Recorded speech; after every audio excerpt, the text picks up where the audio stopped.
Bienvenidos a una nueva clase. Regresamos con el formato de video y lo vamos a hacer con un tema muy apasionante, que es la conquista de México. Vamos a dividir el tema en dos. Vamos a ver primero el contexto europeo que permitió que los españoles llegaran a América y la colonizaran, y vamos a ver el desarrollo de la conquista de Tenochtitlán. Contexto europeo. Encuentro entre dos mundos. El siglo XV estuvo marcado por tres grandes acontecimientos que marcaron el final del periodo llamado como Edad Media. La caída de Constantinopla, la invención de la imprenta y el descubrimiento de América. Los acontecimientos que nos interesan para esta clase es la caída de Constantinopla y el descubrimiento de América.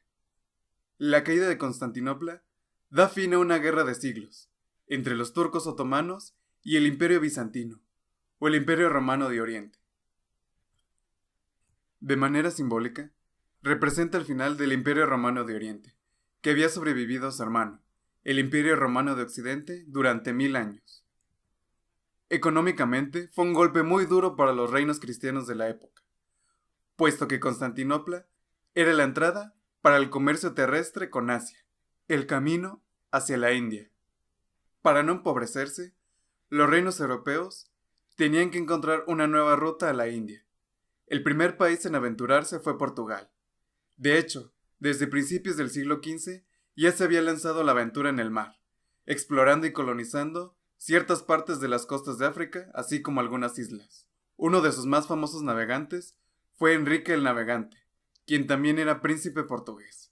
Otro de los reinos que también estaba muy interesado en lanzarse a la mar era España. De hecho, le cayó como anillo al dedo el proyecto que les presentó un comerciante genovés llamado Cristóbal Colón. Al principio, los reyes católicos, Isabel y Fernando, dudaron de aceptar su proyecto.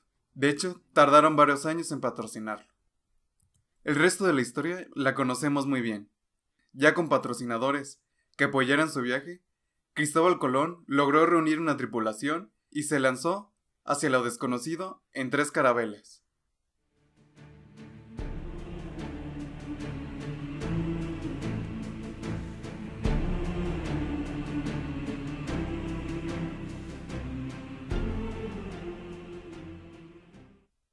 Tras varias semanas de viaje, por fin avistaron tierra.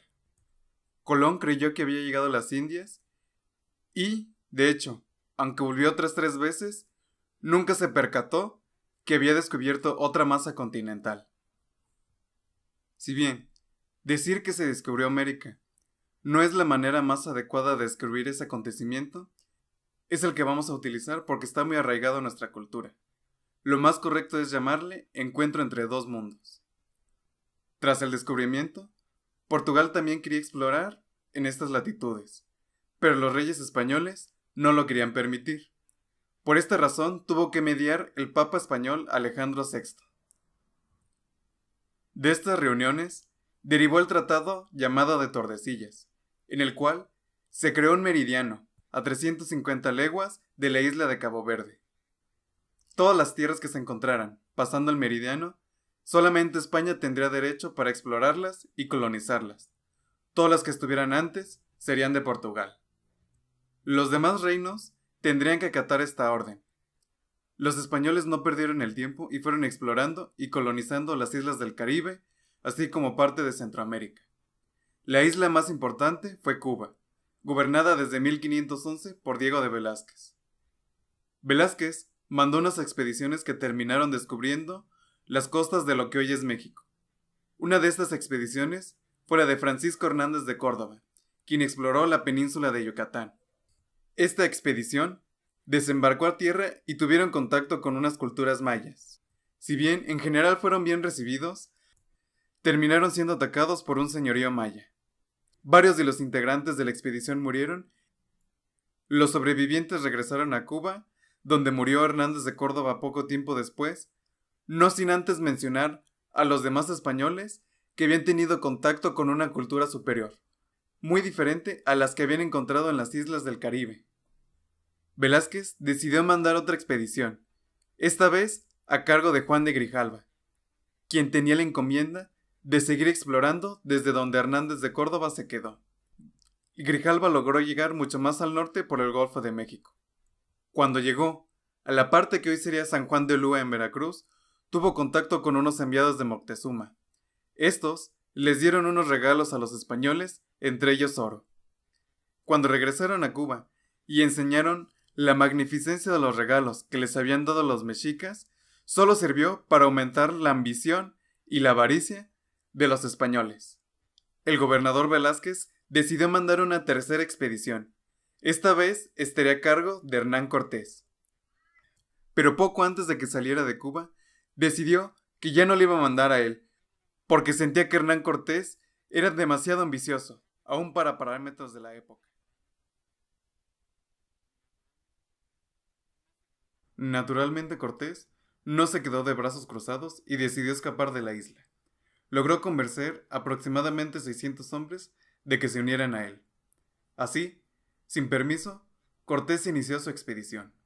Llegó a las costas de Yucatán, como sus antecesores, y comenzó a avanzar por toda la costa.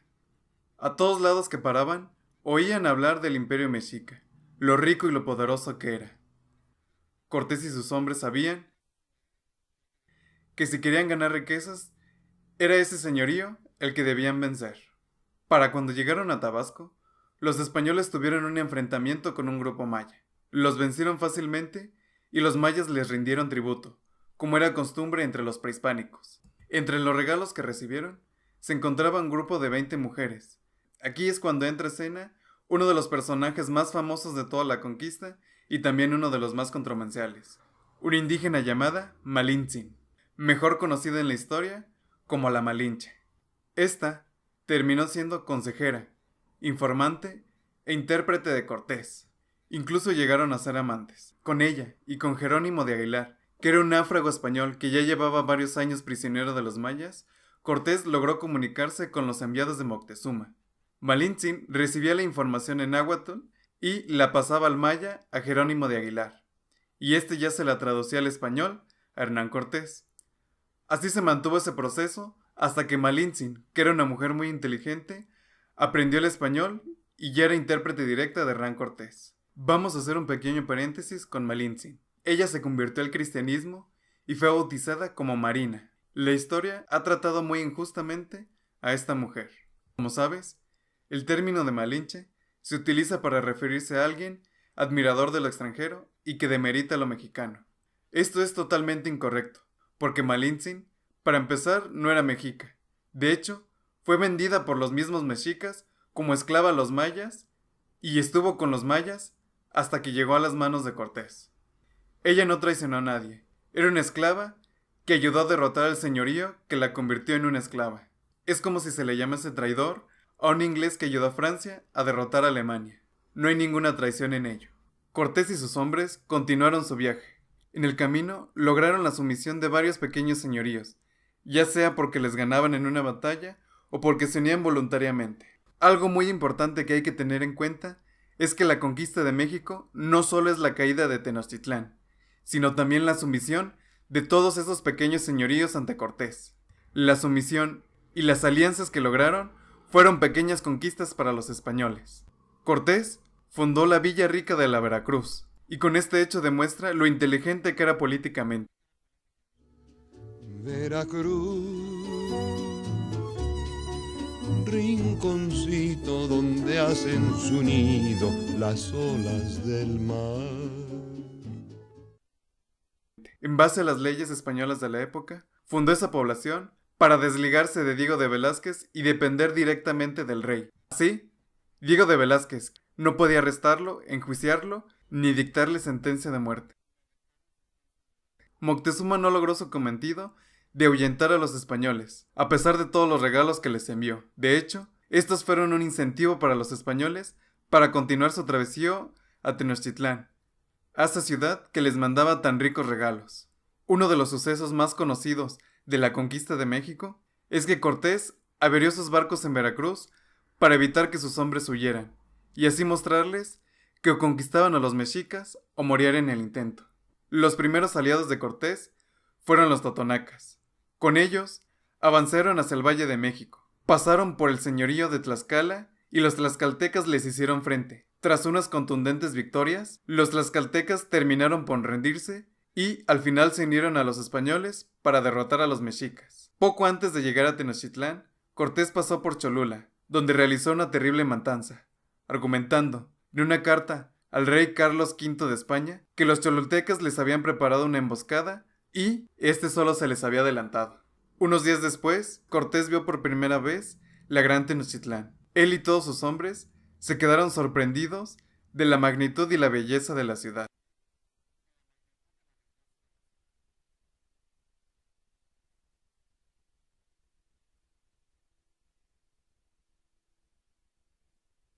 El tlatoani Moctezuma recibió en persona a Cortés y se intercambiaron regalos. Los españoles fueron recibidos como invitados de honor y se les hospedó en uno de los palacios. Rápidamente logró que Moctezuma le diera más oro y le dio la ubicación de las principales fuentes de donde lo extraían. Moctezuma les dio tantas libertades a los españoles que estos lo dominaron y terminaron por apresarlo. Para estos momentos, mediados de 1520, una expedición, comandada por Pánfilo de Narváez, llegó a Veracruz. Tenía la encomienda del gobernador de Cuba, Diego de Velázquez, para capturar a Cortés y llevarlo ante la ley. Cortés partió rápidamente a Veracruz y no solo venció a Narváez, sino que logró que el resto de la tripulación se le uniera. De regreso a Tenochtitlán, descubrió que Pedro de Alvarado, quien había dejado a cargo de la ciudad, había atacado a los mexicas durante una celebración en el Templo Mayor. Los habitantes de la ciudad, al ver esto, se sublevaron y atacaron a los españoles, que terminaron refugiándose en uno de los palacios. Cortés hizo que Moctezuma subiera a la azotea del palacio y tratara de calmar al pueblo, pero estos le habían perdido totalmente el respeto a su tlatoani y lo apedrearon hasta matarlo, según unas fuentes. Como el miedo no anda en burro, esa misma noche los españoles decidieron escapar y, según las crónicas, trataron de salir sin que nadie los viera, con todo y oro.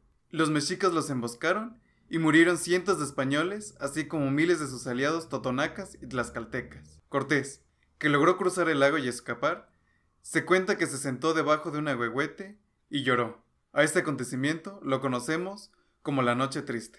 Cortés y el resto de sus hombres decidieron huir y refugiarse en Tlaxcala. Ahí lamieron sus heridas y se reorganizaron para volver a atacar a los mexicas. Mientras tanto, los mexicas, liderados ahora por Cuitláhuac, el sucesor de Moctezuma, también se preparaban para derrotar definitivamente a los invasores y a sus aliados tlaxcaltecas. Cuitláhuac logró reunir un muy numeroso ejército. Sin embargo, fue derrotado por el arma más poderosa de los españoles, la viruela. Era una enfermedad no mortal para los adultos europeos. Sin embargo, para los nativos de América, que nunca habían conocido esa enfermedad, no tenían las defensas necesarias y fue una catástrofe para ellos. No se sabe a ciencia cierta cuántos murieron, pero las cifras se estiman en millones. Cuitláhuac fue sucedido por Cuauhtémoc, el que sería el último rey tlatoani de Tenochtitlán. Después de unos meses de reorganizarse, Cortés inició su plan para sitiar Tenochtitlán. Primero puso bajo su control a los señoríos de la zona, inició el sitio de la ciudad, que duraría 75 días. Tras una heroica defensa de los mexicas, terminaron por rendirse. Cuauhtémoc intentó escapar en una balsa, pero fue capturado. De esta manera llegó a su fin el Imperio Mexica.